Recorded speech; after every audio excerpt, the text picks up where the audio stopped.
Hello everyone, welcome to Shreeji classes. आज हम लोग क्लास 12th का जो इलेक्ट्रोकेमिस्ट्री चैप्टर है उसका फोर्थ पार्ट कर रहे हैं। इसमें हम लोग क्या समझेंगे? सेल रिएक्शन समझेंगे। ठीक है, सेल रिएक्शन समझेंगे या फिर कह सकते हैं सेल का नोटेशन समझेंगे, सेल रिप्रेजेंटेशन समझेंगे। सारी चीजें आज यहाँ पे हम समझ लेंगे। तो जिस तरह से हम लोगों ने ये चैप्टर शुरू किया है, इसमें हम लोगों ने बहुत सारी चीजें न्यू न्यू थिंग समझी हैं जो पूरे चैप्टर में है। उसके बाद जो कुछ रह जाएगा एनसीईआरटी को अकॉर्डिंग वो हम लोग कर लेंगे। ठीक है, अब अगर कोई बात करे कि ये चैप्टर किसके लिए इम्पोर्टेंट है, ये चैप्टर इम्पोर्टेंट है क्लास 12th के लिए। ये क्लास इम्पोर्टेंट है जो टीजीटी पीजीटी एग्जाम्स दे रहे हैं उनके लिए। ये चैप्टर इम्पोर्टेंट है जो जेई देना चाहते हैं उनके लिए। ये चैप्टर इम्पोर्टेंट है जो बीएससी में है उनके लिए। ठीक है, तो ये सबके लिए ऑलमोस्ट इम्पोर्टेंट है। अगर एमएससी या बीएससी के अबव जो एग्जाम दे रहे हैं उनको इलेक्ट्रोकेमिस्ट्री कंप्लीट करना है तो उनके लिए भी ये बहुत इंपॉर्टेंट है। ठीक है, क्वेश्चन जो है आपको यहाँ पे एनसीईआरटी के अकॉर्डिंग देखने को मिलेंगे इस चैप्टर के साथ। साथ साथ में जो टीजीटी पीजीटी के जो प्रीवियस ईयर क्वेश्चन है या फिर कह सकते हैं क्विक रिवीजन का जो सेक्शन है, प्लेलिस्ट बनी है, उसमें बहुत सारे क्वेश्चन आपको यहाँ से देखने को मिलेंगे जो किसी ना किसी यूपीपीएससी वाले एग्जाम्स में आए होंगे या फिर यूपी पीजीटी, यूपी टीजीटी या फिर कह सकते हैं जीआईसी या पॉलिटेक्निक या फिर उत्तराखंड के जो एग्जाम्स होते हैं उनके ज्यादातर क्वेश्चन देखने को मिलेंगे। और उसके अलावा भी मैं इंक्लूड करना चाहूंगी ऐसे क्वेश्चंस जो जेई नहीं, नेट लेवल या जेआरएफ लेवल के होंगे। क्योंकि अगर आप एमएससी का पोर्शन देखना चाहते हैं, बीएससी का पोर्शन देखना चाहते हैं, तो उसके लिए आपको जेई वाले क्वेश्चन, जैम वाले क्वेश्चन, गेट वाले क्वेश्चन, नेट और जेआरएफ वाले क्वेश्चन, वो सारे क्विक रिवीजन में रखे जाएंगे क्वेश्चन। ठीक है, थ्योरी सबकी यही होगी। ठीक है, थ्योरी आपको जिनको लगता है कि अगर किसी को ये लगे कि 12th वालों के लिए नहीं होगी, 12th वालों के लिए बहुत अच्छा होगा केवल ये थ्योरी देखे। केवल यहाँ पे इस प्लेलिस्ट में जो क्वेश्चन है, जो क्लास 12th की प्लेलिस्ट है, उसमें क्वेश्चन वो करें। और जो हाई लेवल के एग्जाम कर रहे हैं वो ये करें, साथ में क्विक रिवीजन वाला करें। ठीक है, तो होप सो सारी चीजें समझ में आ रही होंगी। अगर कुछ नहीं समझ में आ रही तो आप हमें सजेस्ट कर सकते हैं आपको और क्या पढ़ना है और कौन सा चैप्टर पढ़ना है, कौन सा टॉपिक पढ़ना है। कुछ भी नया अगर क्वेश्चन मिलेगा ऐसा जो पहली बार आया है या किसी भी एग्जाम में पहली बार आया, कोई नया वर्ड पहली बार आया, तो आप हमें कमेंट कर सकते हैं, हम आपको जरूर बताएंगे। और हम अपनी तरफ से भी कोशिश करेंगे कि अगर कुछ नया हमको मिलता है तो वो हम इंक्लूड करेंगे। ठीक है, यूपी टेट और सी टेट के जो भी पेडागोगी के बूस्टर्स क्वेश्चन है, मतलब ऐसा स्पेशल क्वेश्चन जो आ जाते हैं, जनरली आते हैं, किसी ना किसी एग्जाम्स में पूछे गए, वो भी हो रहे हैं, उसकी भी प्लेलिस्ट बनी हुई है, आप जाके देख सकते हैं। हम अपने चैप्टर पे आते हैं इलेक्ट्रोकेमिस्ट्री में। इलेक्ट्रोकेमिस्ट्री में हम लोग आज सेल रिएक्शन या सेल रिप्रेजेंटेशन पढ़ेंगे। सेल रिप्रेजेंटेशन, ठीक है। अब सेल रिप्रेजेंटेशन में सबसे पहली चीज हमें different different types of cells पता होने चाहिए। ठीक है, तभी हम पता कर पाएंगे कि वो सेल को हम कैसे रिप्रेजेंट कर सकते हैं। अगर हम सेल रिएक्शन की बात करते हैं, सेल रिएक्शन की बात करते, पहले एक बार देख लेते सेल रिएक्शन होता क्या है। जैसे जिंक जो है जब एनोड की तरह वर्क करेगा तो जिंक 2+ में अपने आप को स्टेबल फील करेगा और 2 इलेक्ट्रॉन रिलीज कर देगा। ये कहाँ हो रहा होगा? एनोड पे। और ये क्या है? हाफ सेल रिएक्शन है जो एनोड पे हो रही है, या फिर इसको कह सकते हैं ऑक्सीडेशन। ठीक है, ये हाफ सेल रिएक्शन है जो एनोड पे हो रही है। अगर दूसरा हमारा कॉपर है तो कॉपर जो है वो कैथोड पे वर्क कर रहा है, एज अ कैथोड वर्क कर रहा है। तो जो भी Cu2+ है वो सारे इलेक्ट्रॉन लेकर Cu बन जाते हैं और ये क्या हो रहा होता है? रिडक्शन हो रहा था। ठीक है, यहाँ पे हम लोगों ने लास्ट टर्न पे देखा था ऑक्सीडेशन में क्या होगा? Removal of electron. ऑक्सीडेशन में क्या होगा? Increase of oxidation number. Oxidation में क्या होगा? Addition of oxygen. ऑक्सीडेशन में क्या होगा? Removal of hydrogen. कैथोड में क्या होगा? कैथोड में रिडक्शन होगा। रिडक्शन मतलब एडिशन ऑफ इलेक्ट्रॉन। रिडक्शन मतलब decrease of oxidation state, reduction मतलब रिमूवल ऑफ ऑक्सीजन, रिडक्शन मतलब एडिशन ऑफ हाइड्रोजन। तो ये एक तरह से रिवीजन भी हो गया।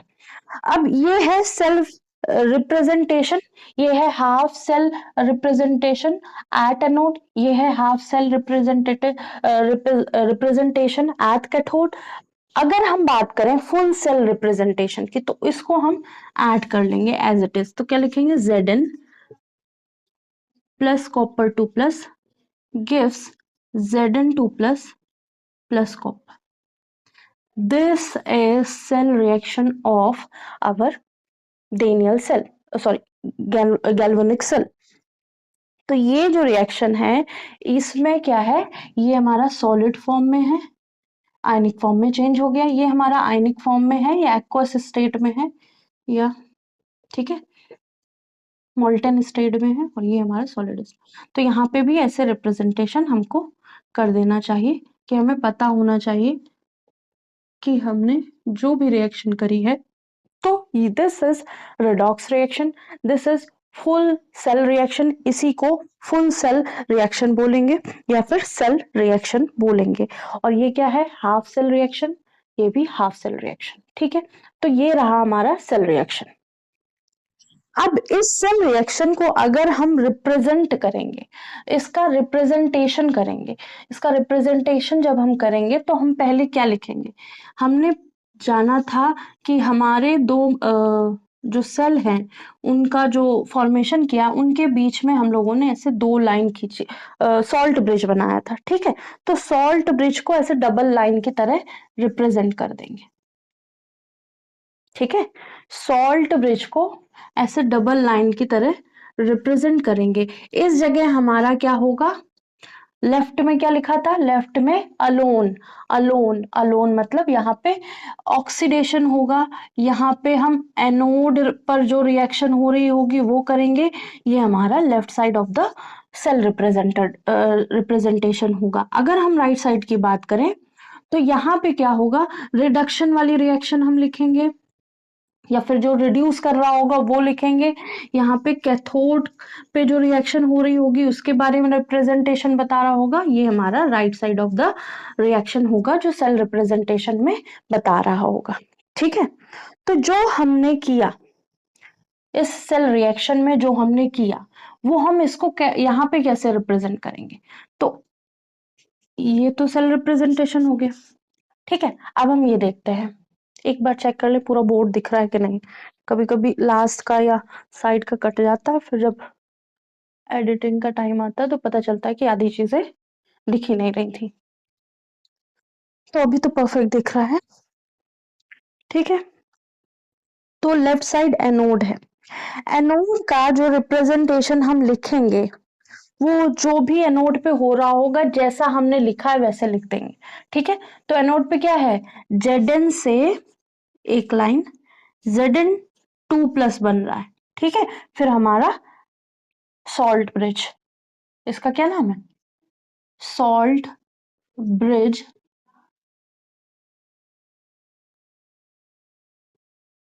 रिप्रेजेंट, सॉरी रिप्रेजेंटेशन नहीं लिखते हैं, सॉल्ट ब्रिज का एक सिंबल है। ठीक है,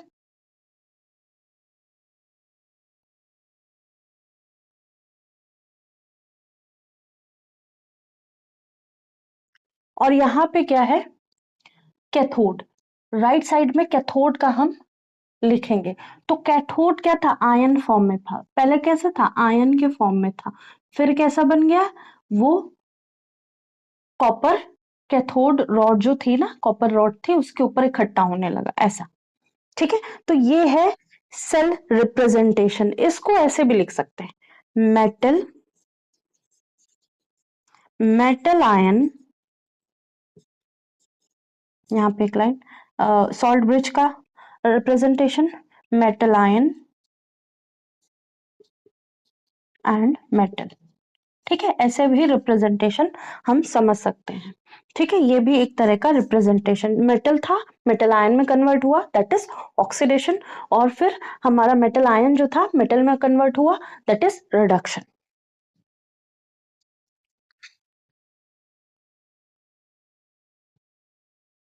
इसको नोट कर लीजिए।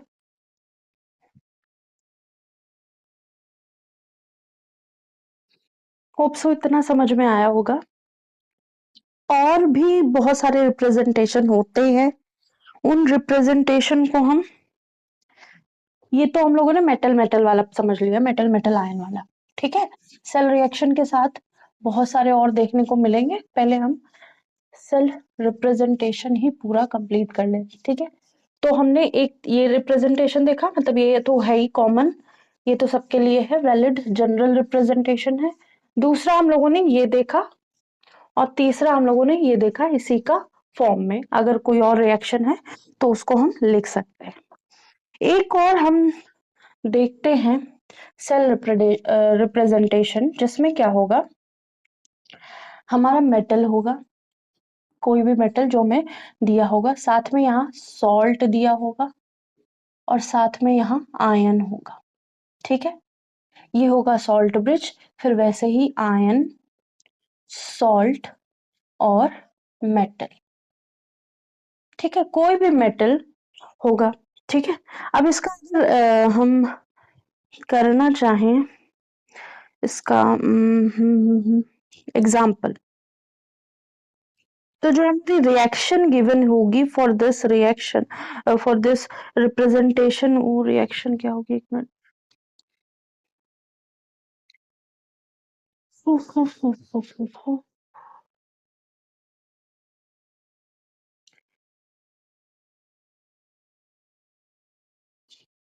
एक मिनट,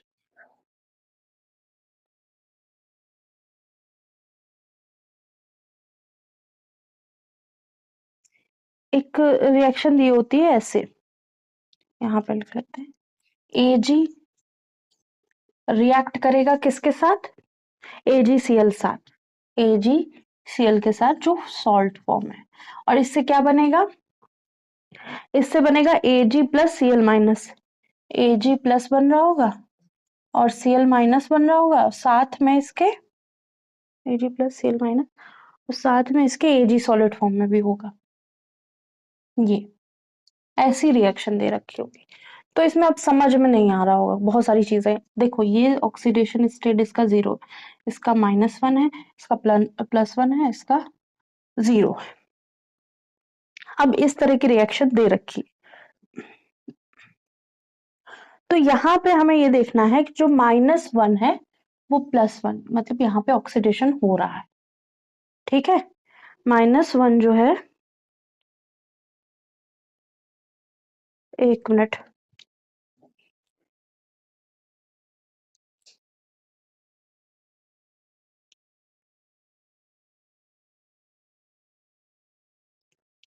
तो सॉरी, ऐसा हुआ कि थोड़ा सा आपको डिस्टरबेंस हुआ। हाँ, तो हम लोग अपने टॉपिक पे आते हैं कि जब भी ऐसा गिवन होगा तो हम किस तरह से सोचेंगे। एक तो हमें पहले ये दिख रहा होगा,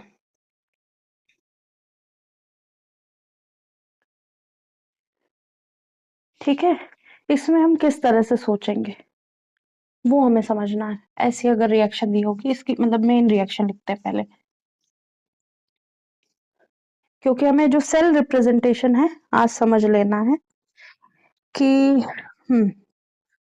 हमें जो रिएक्शन दी होगी वो एक्चुअल में ऐसी दी होगी, एजीसीएल, एजीसीएल जो है वो कन्वर्ट हो रहा है, या फिर एजीसीएल कैसा हो जा रहा है, एजी प्लस और सीएल माइनस, ठीक है। और साथ में इसमें हमको ये सॉलिड फॉर्म में दिया होगा और ये एक्वस फॉर्म, तो ये हमको रिएक्शन दी होगी, ठीक है। अब यहाँ पे हमें कुछ नहीं समझ में आ रहा है, तो उसको समझने के लिए क्या करेंगे, ऐसे करेंगे, एक दिख रहा है एजीसीएल से एजी प्लस और एजीसीएल से ही सीएल माइनस, तो हम इसको यहाँ ये समझेंगे कि एजीसीएल जो है, एजीसीएल जो है वो एजी प्लस बना रहा है और एजीसीएल ही सीएल माइनस बना रहा है, इसको ऐसे भी लिख सकते हैं, ठीक है। या फिर यहाँ पे जो हम लिखेंगे वो लिखेंगे दोनों साइड एजी ऐड कर देंगे, ठीक है, AG plus AGCL gives Ag plus plus Cl minus और Ag, ठीक है। ये सॉलिड फॉर्म में, ये भी सॉलिड, ये भी सॉलिड, ये भी सॉलिड, ठीक है। ऐसे दोनों साइड ऐड कर लिए तो हमने कुछ गड़बड़ नहीं किया, ठीक है। दोनों साइड Ag को ऐड कर लिया। अब जब हम एनोड की बात करेंगे, जब हम एनोड की बात करेंगे तो एनोड 0 से प्लस में चला गया, ठीक है। तो एनोड यहाँ लेफ्ट हैंड साइड है, ठीक है। तो हमने क्या लिया, मेटल लिया Ag, सॉल्ट हमारे पास AgCl था, और आयन कौन सा हो गया, Ag प्लस हो गया, ठीक है। ये हमने बना दिया। Salt bridge as it is बना देना, यहाँ का सॉल्ट ब्रिज अलग है और यहाँ का सॉल्ट ब्रिज हम दोबारा। अब अगर हम कैथोड की बात करें, कैथोड की बात करें तो हमारे पास क्या है, कैथोड में जो ये Cl माइनस है, Cl माइनस है वो, नहीं ये नहीं, ये नहीं, कैथोड के लिए आयन हमारा Cl माइनस है, ठीक है। सॉल्ट हमारा AgCl है और मेटल हमारा Ag है। कैथोड के लिए हम क्या करेंगे, AgCl प्लस इलेक्ट्रॉन, AgCl और यहाँ पे प्लस इलेक्ट्रॉन शो करेंगे, और साथ में इसको लिख देते हैं अलग से, कैथोड की अलग, एनोड की अलग। एनोड की क्या लिखी, Ag, ठीक है। एनोड की क्या लिखी, Ag converted to Ag plus plus electron, मतलब Ag ने एक इलेक्ट्रॉन लूज कर दिया, ठीक है।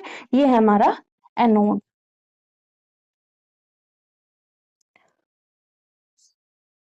अब हम कैथोड की बात करेंगे, तो कैथोड में हमें Cl मिल रहा है, ठीक है। Cl माइनस है, तो हम लोगों ने क्या किया, सॉल्ट AgCl जो सॉल्ट है वो ब्रेक डाउन हो गया Ag सॉलिड और Cl माइनस में, Ag solid plus Cl minus में। अब हम इसको ऐड करेंगे, इसको ऐड करेंगे तो क्या आ जाएगा, ये दोनों यहां लिख लो, कैथोड, कैथोड, ठीक है।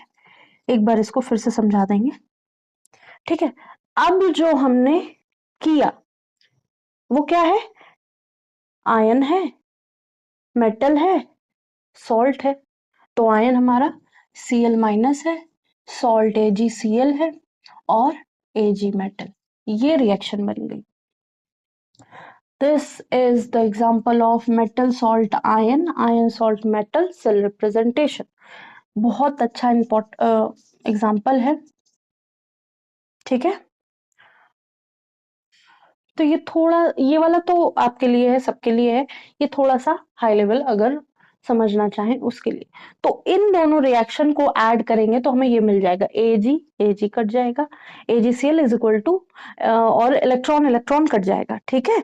दोनों में इलेक्ट्रॉन है ना, यहाँ पे भी तो इलेक्ट्रॉन है, यहाँ पे एक इलेक्ट्रॉन का ट्रांसफर हुआ तो इलेक्ट्रॉन इलेक्ट्रॉन कट जाएगा, ठीक है। ये प्लस में था, ये माइनस में था, यहाँ इलेक्ट्रॉन मिल गया तो ये 0 हो गया और ये Cl माइनस ही रह गया। अब दोनों को ऐड करेंगे तो हमको यही मिलेगा। तो दिस इज द एग्जाम्पल। यहाँ पे हमें कुछ रिएक्शन ऐसे भी मिलेंगी जहां हमें देखने में समझ में नहीं आएगा कि हम किस तरह से इसको समझें। तो ये हमारा सॉल्ट फॉर्म है और ये हमारा एक्वस फॉर्म है जिसमें आयंस है Ag प्लस Cl माइनस। यहाँ पे हम देखेंगे कि Ag है प्लस में, उधर भी प्लस, Cl माइनस माइनस में, तो हम एक सॉलिड ऐड कर लेंगे, सॉलिड या फिर मेटल ऐड कर देंगे। मेटल यहाँ पे हमने Ag ऐड किया, उधर भी Ag ऐड कर दिया, क्योंकि दोनों रिएक्शन में मेटल इन्वॉल्व हो रहा है, ठीक है। ऐड करने के बाद हम लोगों ने ये सेल रिप्रेजेंटेशन भी समझ लिया। तो सो इतना समझ में आ गया होगा, इसको नोट कर लीजिए।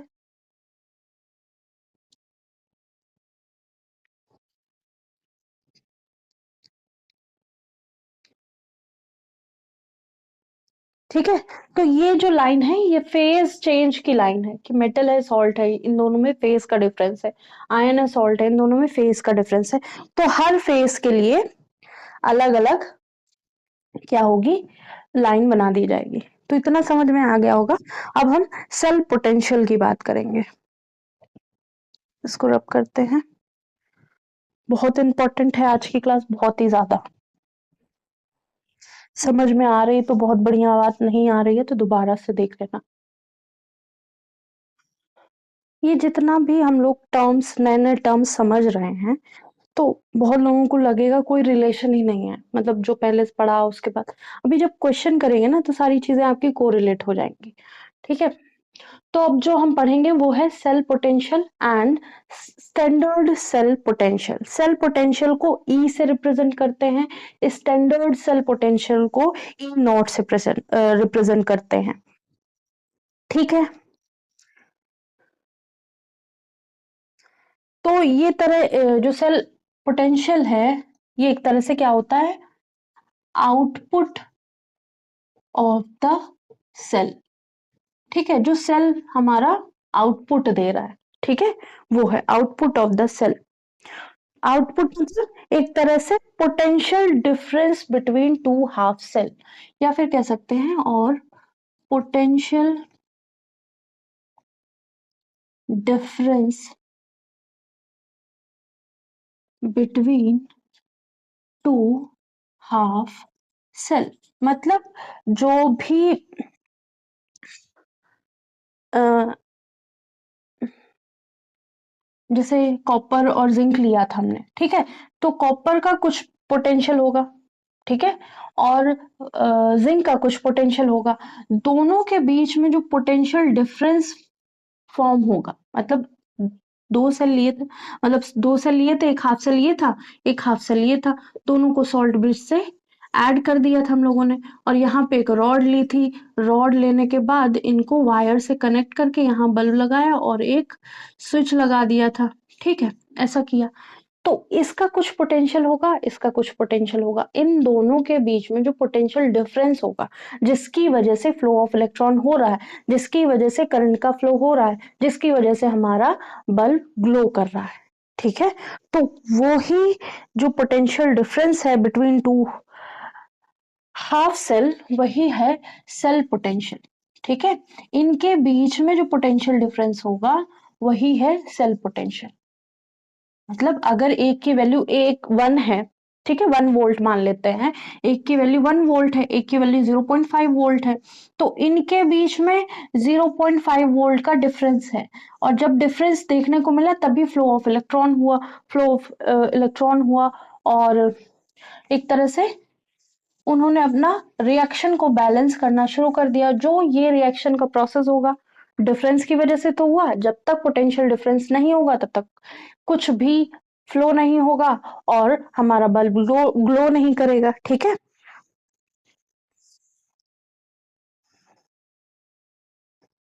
ठीक है, तो जो यहाँ पे फॉर्म होगा पोटेंशियल सेल, सेल पोटेंशियल जिसको हम बोल रहे हैं, ये सेल पोटेंशियल चेंज करेगा।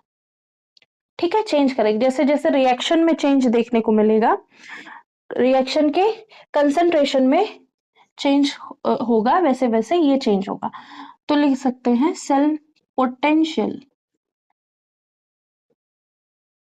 changes with change in with change in concentration of species। जो भी हम लोगों ने स्पीसीज ली है उसका अगर कंसंट्रेशन चेंज है, मतलब एक का कंसंट्रेशन 1 मोलर है, दूसरे का 2 मोलर है, ठीक है, या 0.1 0.3 0.4 0.001, ऐसे अगर चेंजेस हैं तो चेंज हो रहा है तो सेल पोटेंशियल भी चेंज होगा।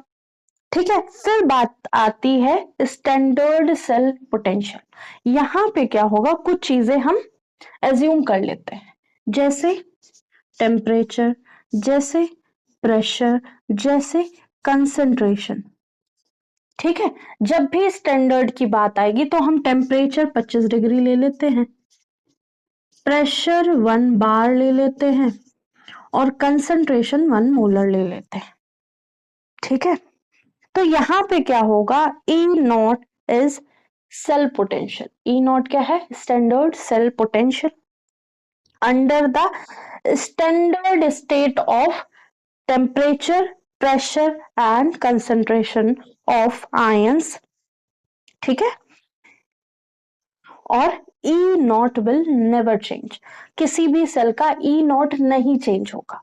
ठीक है,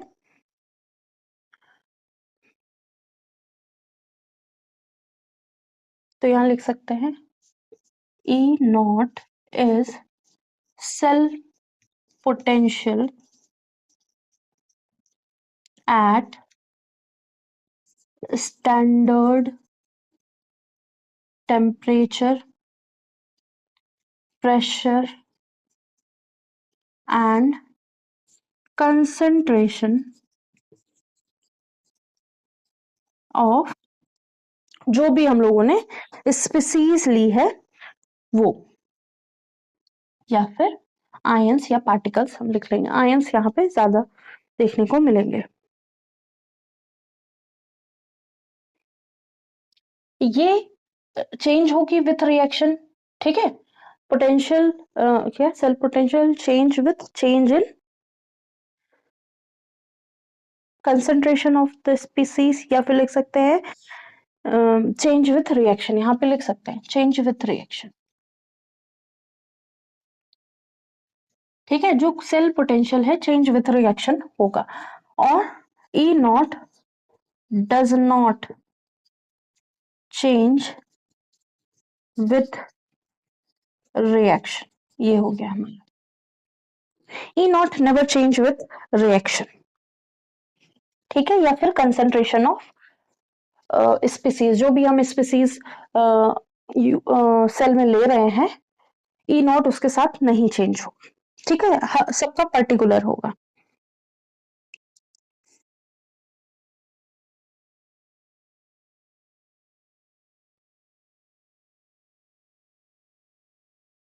किसी भी चीज से, जैसे हमने सेल रिएक्शन ली है ना, तो सेल रिएक्शन ली है, तो उन सेल रिएक्शंस में अगर हम किसी भी कोफिशिएंट, मतलब जैसे हमने स्पीसीज को बैलेंस किया रिएक्शन में, ठीक है। रिएक्शन को तो बैलेंस करेंगे, बैलेंस किया, इलेक्ट्रॉन को बैलेंस किया, तो उन सब के बैलेंस में जो कोफिशिएंट इन्वॉल्व होंगे रिएक्शन में, वो भी इनको इसको इफेक्ट नहीं करेंगे ई नॉट को, ठीक है। मल्टीप्लाई करें कोई भी coefficient in the reaction, does not change the cell potential, क्योंकि सेल पोटेंशियल क्या है, इंटेंसिव प्रॉपर्टी, ठीक है। अब गिब्स फ्री एनर्जी, ठीक है, डेल्टा जी और ई नॉट का रिलेशन देख लेते हैं, ठीक है। Relation between delta G and cell potential, तो होप सो इसको नोट कर लिया होगा।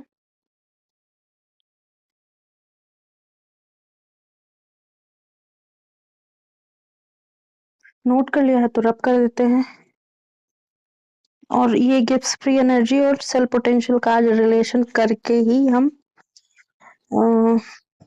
कल नर्स इक्वेशन करेंगे, नेक्स्ट क्लास में नर्स इक्वेशन, तो सारी चीजें वहां पे सम अप हो जाएंगी। होप सो नोट कर लिया होगा, रब करते हैं। तो जो डेल्टा जी है, change in Gibbs free energy या गिब्स फ्री एनर्जी, और रिलेशन है एक हमारा, relation between delta G and cell potential E, ठीक है। सेल पोटेंशियल यहाँ लिख लो, सेल पोटेंशियल,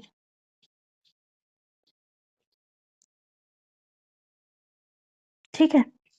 अब ये जो गिब्स फ्री एनर्जी है, gives free energy thermodynamic potential एक, ठीक है।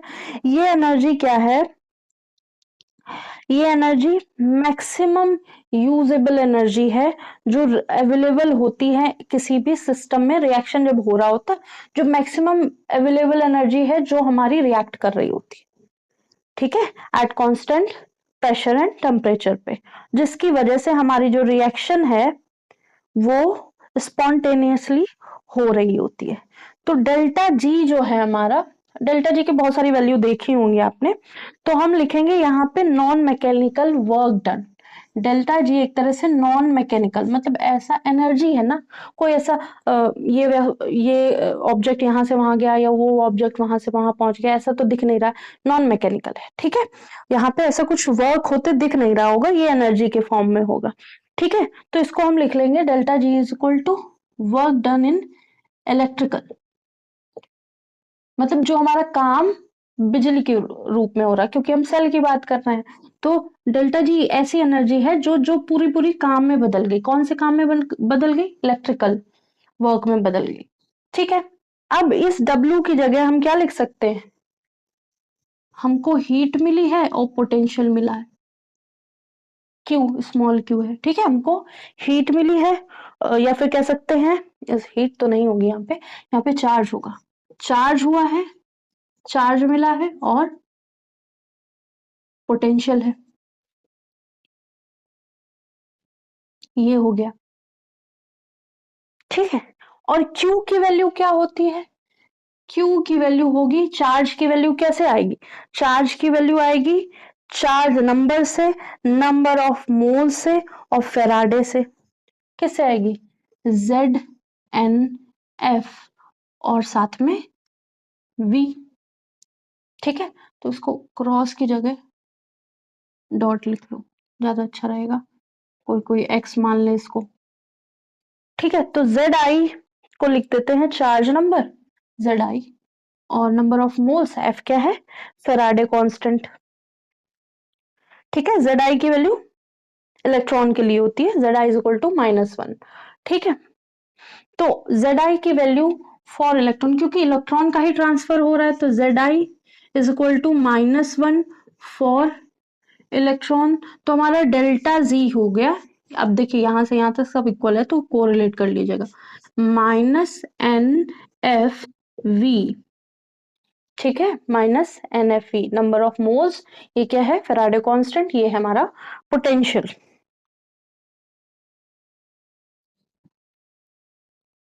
ठीक है, अब जब हम कहेंगे कि यहाँ पे जब हम सेल रिप्रेजेंटेशन की बात कर रहे हैं, सेल पोटेंशियल की बात कर रहे हैं, तब हम इसको -NFE लिख देते हैं। इसको हम E से रिप्रेजेंट कर देते हैं। ठीक है, और जब भी हम स्टैंडर्ड गिब्स फ्री एनर्जी की बात करेंगे तो हम क्या यूज करेंगे? Standard cell potential. ठीक है, माइनस लगाया है, हाँ ठीक है।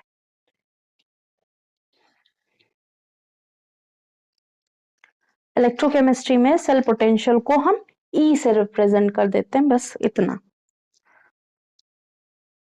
जितने भी सब्सटेंस होते हैं एलिमेंटल स्टेट में, उनका ऑक्सीडेशन स्टेट 0 होता है, ये सब चीजें। अच्छा चलिए बाद में लिखा देंगे। अगर हमें किसी भी सेल का सेल पोटेंशियल निकालना है, ठीक है, तो हमें डेल्टा जी, जैसे दो सेल, 2 हाफ सेल दिए हैं, एक सेल ये दिया है 1 और एक सेल दिया है 2। ठीक है, हमको इनका कंबाइंड फॉर्म चाहिए, 3 चाहिए। ठीक है, तो गिब्स फ्री एनर्जी से ऐड करेंगे। ये एडिटिव इन नेचर नहीं है, ये एडिटिव इन नेचर है। ठीक है, तो delta G naught 1 plus delta G naught 2 is equal to delta G naught 3। इस तरह से हम ऐड कर सकते हैं। ठीक है, तो सब में क्या लिखेंगे? N1 F1 E1 minus N1 F E1 naught minus N2 F E2 naught is equal to N1 minus FN3 E3 naught. ऐसे लिख सकते हैं, हम लिख सकते हैं। अब इन सब का माइनस साइन हटा के हम प्लस लिख सकते हैं। ठीक है, ठीक है, इन सब का माइनस साइन हटा के हम प्लस लिख सकते हैं। अब यहाँ पे ये तो बचा नहीं। ठीक है, हम यहाँ लिख सकते हैं E3 naught is equal to E1 plus E2 naught, ये लिख सकते हैं। ठीक है, इस तरह से ये आया, डायरेक्ट नहीं ऐड हुआ है वो।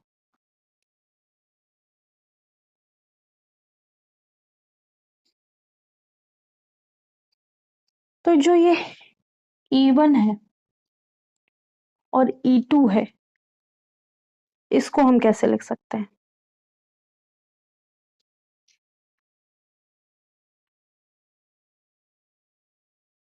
तो जो पहला वाला होगा वो हम कैथोड के लिए लिखेंगे, जो बड़ी वैल्यू होगी ये फॉर कैथोड होगा, ठीक है। और यहाँ पे हम माइनस साइन ही लिखेंगे, यहाँ हम माइनस साइन लिखेंगे और दिस इज फॉर एनोड, ठीक है। अगर ई नॉट निकालने की अगर ओवरऑल ई नॉट निकालना होगा टू हाफ रिएक्शन का, तो कैथोड का सेल पोटेंशियल और एनोड का सेल पोटेंशियल से इसको माइनस कर देंगे, ठीक है, कैथोड के सेल पोटेंशियल को। इसको क्वेश्चन में करेंगे तभी समझ में आएगा।